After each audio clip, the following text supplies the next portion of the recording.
Il était une fois Ismaël Cheikh Tioté, la légende du football ivoirien. Si tu veux tout savoir sur le joueur Ismaël Cheikh Tioté qui nous a malheureusement quitté suite d'une crise cardiaque, tu dois rester jusqu'à la fin de cette vidéo. Pour cela, tu as deux choses à faire. La première, c'est de t'abonner sur ma chaîne et la deuxième, c'est d'activer les cloches de notification pour ne manquer aucune de mes vidéos qui sortent fréquemment. Aujourd'hui, nous allons parler de l'Ivoirien Ismaël Cheikh Tioté. C'est un formidable joueur selon moi, mais qui nous a malheureusement quitté en 2017. D'abord, il faut savoir que Ismaël Cheikh Tioté est né le 21 juin 1989 à Yamoussoukro, la capitale politique de la Côte d'Ivoire. Yamoussoukro est réputé pour faire sortir des grands joueurs du football. Mais cependant, Ismaël Cheikh Tioté débute dans le centre de formation de Bibo FC à Treichville, qui est une commune de la ville d'Abidjan, la capitale politique de la Côte d'Ivoire. Il est ensuite repéré par le club Anderlecht, le club belge, où il signe son premier contrat professionnel.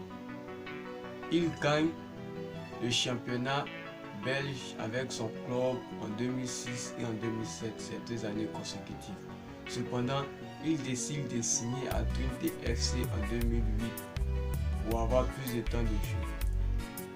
Pendant son parcours à Twente FC, il va remporter en 2010 le championnat néerlandais et la Super Coupe des Pays-Bas. Il dispute 58 matchs pour 1 but et 14 passes décisives. Plutôt pas mal pour un milieu de terrain. Le 27 août 2010, il s'engage avec Newcastle, le club anglais, le mythique club d'Angleterre, pour une somme de 4 millions d'euros environ. Il va jouer avec plusieurs coéquipiers musulmans et prolonge son contrat en février 2011. L'année d'après, il dispute la finale de la Coupe des Nations avec son pays, la Côte d'Ivoire. C'est pour cela qu'aujourd'hui je porte le maillot des Ivoiriens. Ils disputent la Coupe d'Afrique des Nations, ils arrivent en finale et ils perdent malheureusement contre la Zambie de Hervé Renard qui sera 3 ans après leur entraîneur. Hors de cela, il décide de montrer leur mécontentement au club avec ses coéquipiers car la religion musulmane est stricte sur une loi parce que les musulmans n'ont pas le droit de prendre du crédit alors que leur nouveau sponsor était un sponsor de crédit qui est appelé Wanga. Donc il refusait, ses coéquipiers musulmans et lui refusaient de porter le nouveau maillot du club de Newcastle. Ses coéquipiers sont Atem Ben Arfa, Papi Cissé et Dembaba.